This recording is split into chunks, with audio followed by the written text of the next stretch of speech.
오늘은 제사장이 지켜야 할 규례, 제사장이 지켜야 할 규례라는 제목으로 하나님의 말씀을 증거하도록 하겠습니다. 오늘은요, 제사장이 지켜야 할 규례에 관한 말씀입니다. 1절부터 9절까지는 제사장 일반론에 관한 내용이고요. 10절부터 15절까지는 대제사장에 관한 내용이고, 그리고 그 다음은 이제 아론의 자손 가운데 제사장이 되면 안 되는 흠이 있는 자들, 이것이 16절부터 24절까지 나와 있습니다. 차례대로 한번 살펴보도록 하겠습니다. 제사장 일반론인데 1절부터 보니까요, 죽은 자를 만지지 말라고 말씀하고 있습니다. 우리 1절을 한번 보시도록 하겠습니다. 시작. 여호와께서 모세에게 이르시되 아론의 자손 제사장들에게 말하여 이르라. 그의 백성 중에서 죽은 자를 만짐으로 말미암아 스스로를 더럽히지 말려니와. 왜 죽은 자를 만지지 말라고 했는가? 한번 생각해 보시기를 바랍니다. 각 예전의 문명 국가들을 보면요, 외국에는 이집트, 또 우리나라 근처에 있는 중국, 다 제일 먼저 어디가 떠오르죠? 유명하죠? 이집트 그러면 피라미드, 그쵸? 또 중국에 가면 명 13릉, 이런 게 다 유명하죠. 우리나라도 그런 것 같습니다. 제가 어릴 때 소풍을요, 어디를 갔나 생각해 봤더니요, 무덤으로 다녔더라고요. 우리 성도님들은 안 그러셨나요? 어디 소풍 가면 무덤 갔었어요. 저희 집 근처에는 동구릉이라고요, 유명한 무덤이 있습니다. 그래서 소풍 갈 때 무덤을 주로 다녔었던 것 같아요. 왜 그런가? 이렇게 사람들이요, 사후 세계에요, 관심이 많은 겁니다. 믿지 않는 사람들도요, 말을 안 해서 그렇죠, 사후 세계에 관한 관심들이 다 늘 있습니다. 그러니까 하나님 말씀 붙드는 거 말고 죽음 이후에 대해서 생각하는 거, 이거 하지 말라는 겁니다. 왜 그러냐면요, 이방 종교는요, 우리가 복음으로 말미암아 영생한다, 이런 개념 아닙니다. 그쵸? 그러니까 불로초 찾으러 다니고 아방궁 만들어 놓고 또 죽음 이후에 지킨다고 군사들 생매장 해가지고 앞에다 쭉 풀어놓고, 이 바보 같은 짓, 이런 거 하지 말라는 것입니다. 그러니까 여기서 핵심은요, 무덤에 너무 관심 갖지 말라는 겁니다. 우리 믿는 자들도요, 혹시 우리 성도님들 중에요, 하나님께서 넘치는 물권의 축복을 허락해 주셔가지고요, 말년에 나 죽을 무덤 찾겠다고 좋은 명당 자리 찾아다니겠다고 그러지 마시기를 바랍니다. 그런 물질이 있으면요, 선교하는데, 전도하는데, 교회 세우는데 그렇게 사용되실 수 있기를 소망합니다. 그러니까 성경에 보시면요, 무덤 이야기 없습니다. 딱 2번 나오거든요. 구약에 한 번, 신약에 한 번 나옵니다. 무덤 이야기가 언제 나오냐면, 구약에서는 막벨라굴, 그렇죠. 그리고 신약에서는 예수님의 빈 무덤, 이렇게 2번 딱 나옵니다. 막벨라굴을 왜 강조하는 거냐면요, 애굽에 있는 사람들이 가나안 땅으로 다시 가야 되잖아요. 그러니까 찜해놓은 겁니다. 여기 가야 된다고. 무덤이 중요한 게 아니라 우리 조상들이 있는 곳으로 가야 된다, 이것을 중요하게 여기기 때문에 막벨라굴이 중요한 거고, 그 다음 예수님의 무덤, 이건 빈 무덤이죠. 그러니까 무덤 자체가 아닙니다. 그래서 성경은요, 무덤에 대해서는 관심을 갖고 있지 않습니다. 대신 어디에 관심을 두고 있느냐? 현재의 사명에 관심을 두고 있다는 것입니다. 그래서 누가복음 9장 60절 말씀에 죽은 자들로 자기의 죽은 자들을 장사하게 하고, 그러니까 죽음에 대해서 너무 연연해하지 말고 너는 가서 하나님의 나라를 전파하라. 사명이죠. 사도 바울도 이렇게 살았습니다. 로마서 14장 8절에 보니까 우리가 살아도 주를 위하여 살고 죽어도 주를 위하여 죽나니 그러므로 사나 죽으나 우리가 주의 것이로다. 다 사명이라는 것입니다. 그러므로 죽음 이후에 대해서 우리 너무요 관심 가질 필요도 없고요, 나 죽을 자리 좋은 데에 묻히겠다고 땅 봐두고 이런 것을 할 필요 하나도 없다는 겁니다. 우리의 초점은요, 사명인 줄로 믿습니다. 이 땅을 살아가는 동안 하나님께서 주신 사명 붙들고 살아가는 인생들 다 되실 수 있기를 소망합니다. 그래서 이게 핵심이라는 겁니다. 사명 붙들고 살아가는 것. 그런데 가족이 장래가 나는 게 있죠. 그럼 그때는요, 제사장이라고 할지라도 가라는 겁니다. 우리 믿음의 백성들이 이 땅을 살아가는 동안 뭐 피도 눈물도 없이 그렇게 살아가지 말고, 가족이 장래가 나면 제사장이라고 할지라도 가서 장례를 치러주라는 이야기입니다. 2절과 3절을 한번 보시도록 하겠습니다. 2절과 3절입니다. 시작. 그의 살붙인 그의 어머니나 그의 아버지나 그의 아들이나 그의 딸이나 그의 형제나 출가하지 아니한 처녀인 그의 자매로 말미암아서는 몸을 더럽힐 수 있느니라. 그러니까 제사장이라고 할지라도 가족 돌봐줄 수 있다, 이런 이야기를 하고 있습니다. 그 다음에 이방 문화 따르지 말라는 이야기가 나옵니다. 요즘으로 예를 들면요, 트렌드에 뭐 맞춘다고요. 특별히 우리나라가 한때 뭐 열린 예배, 젊은이 예배 뭐 이런 게 특화돼 가지고요, 막 한때 유행처럼 퍼졌던 적이 있습니다. 그래서 목회자들도요, 앞에 서가지고 젊은이들 유행 맞춰간다고 티셔츠 입고 나오고요, 찢어진 청바지 입고 나오고, 머리 막 염색하고 나오고 뭐 이랬었습니다. 제 개인적으로는요, 그거 별로 좋은 것 같지 않아요. 저는 이제 뭐 머리가 자꾸 빠져가서 염색도 할 수 없지만, 이렇게 세상 문화 맞춰간다고 교회가 따라가는 것 바람직한 것 같진 않습니다. 교회는요, 복음으로 승부를 보는 겁니다. 그렇죠? 우리는요, 세상 문화 눈에 보이는 거 아니라요, 말씀으로 승부를 봐야 된다는 겁니다. 세상 문화 따라가지 말라는 거죠. 우리 성도님들도요, 세상 사람들 맞춰준다고요, 자꾸 세상 문화 따라가지 마시기를 바랍니다. 우리 중요한 거는요, 말씀 붙들고 복음 붙들고 나아가는 게 중요한 줄로 믿습니다. 5절과 6절 한번 보시겠습니다. 5절과 6절입니다. 시작. 제사장들은 머리털을 깎아 대머리 같게 하지 말며 자기의 수염 양쪽을 깎지 말며 살을 베지 말고 그들의 하나님께 대하여 거룩하고 그들의 하나님의 이름을 욕되게 하지 말 것이며 그들은 여호와의 화제 곧 그들의 하나님의 음식을 드리는 자인즉 거룩할 것이라. 그러니까 세상 하는 거 따라간다고 이상한 짓들 하지 말고 사명에 집중하라, 이 말씀입니다.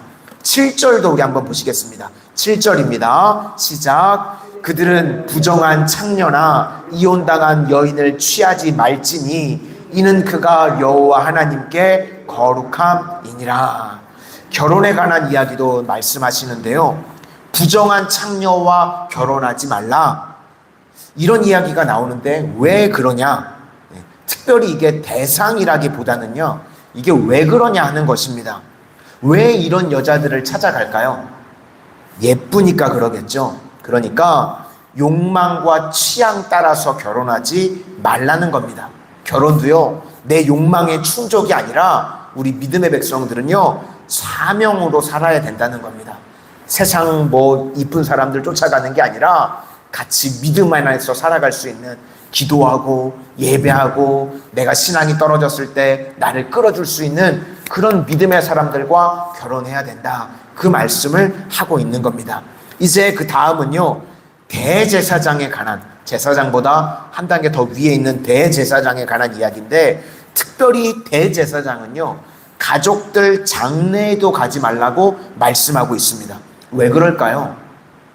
대제사장은 한 명밖에 없죠. 그런데 사명을 감당해야 되는데, 예를 들어서 7월 10일 대속죄일, 이건 대제사장만 지성소에 들어갈 수 있거든요. 그런데 장례가 났다고 지성소에 들어가지 않으면 이거 어떡하겠습니까?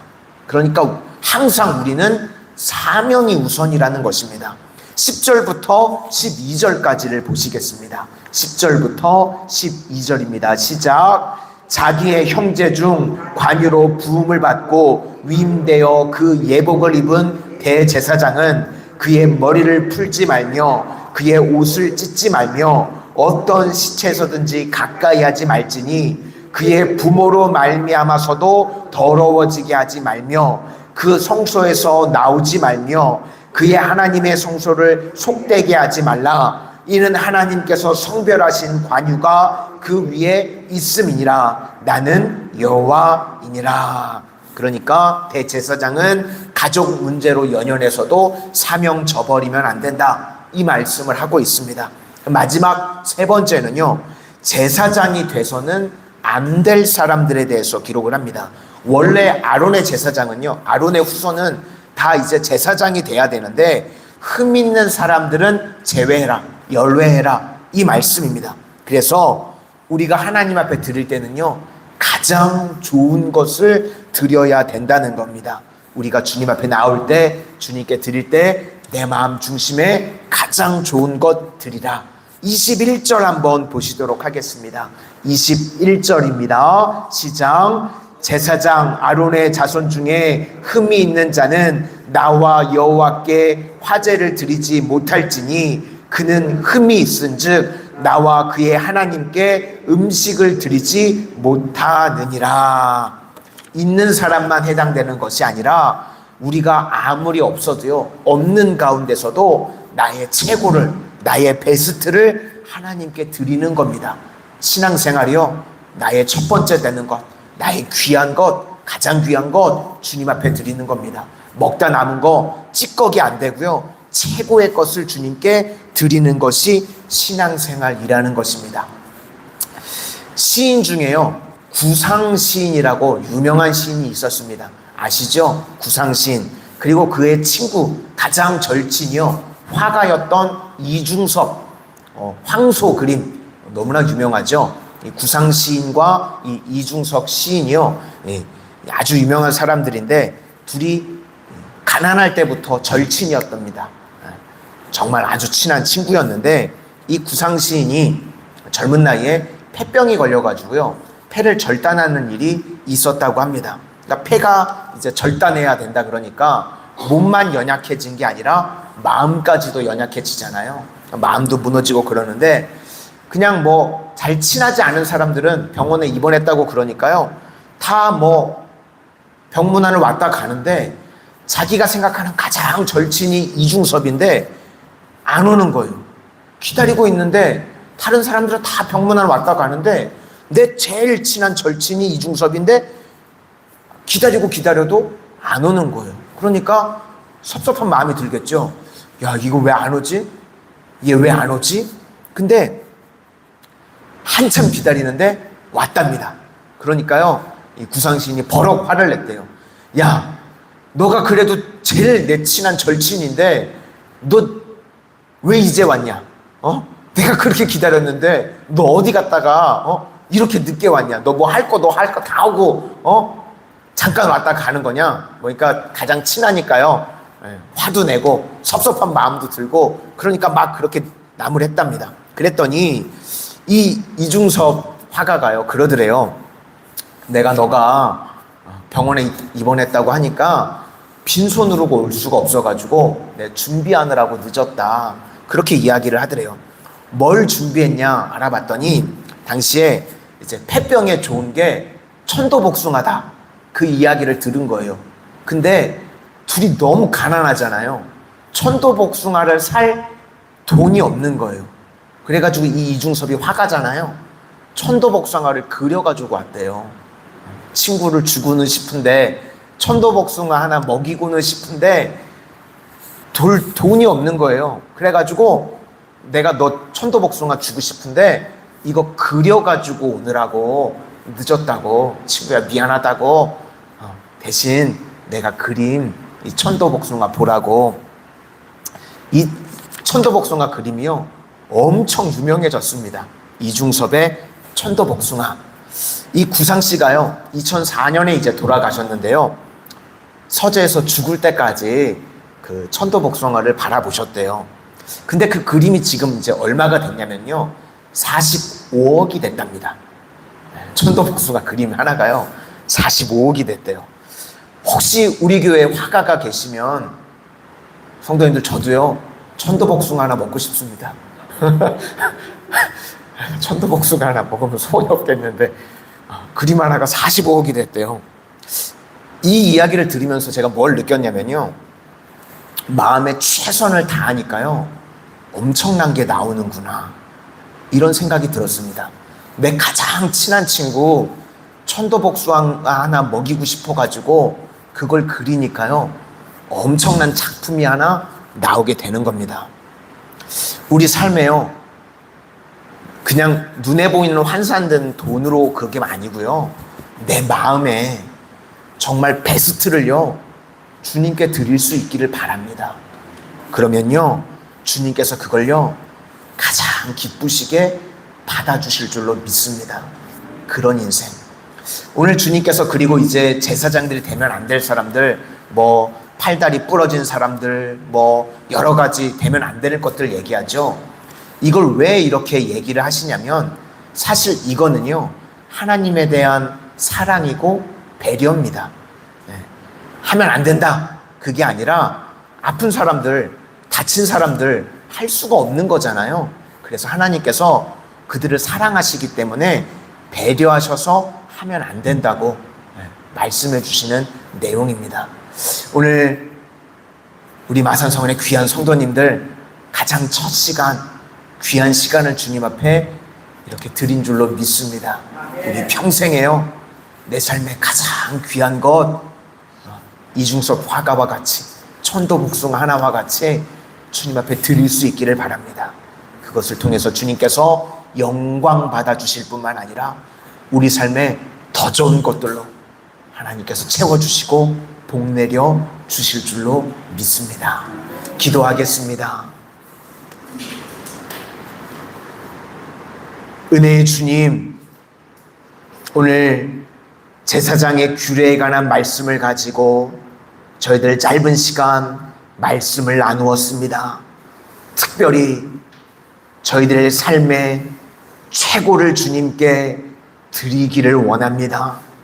저희들의 삶의 가장 첫 시간을 드리는 우리 성도님들, 이 마음, 이 시간, 이 정성 주님 받아주셔서 저희들 삶에 하나님의 특별한 은혜와 특별한 보호하심으로 채워지는 은혜의 역사가 임하게 하여 주시옵소서.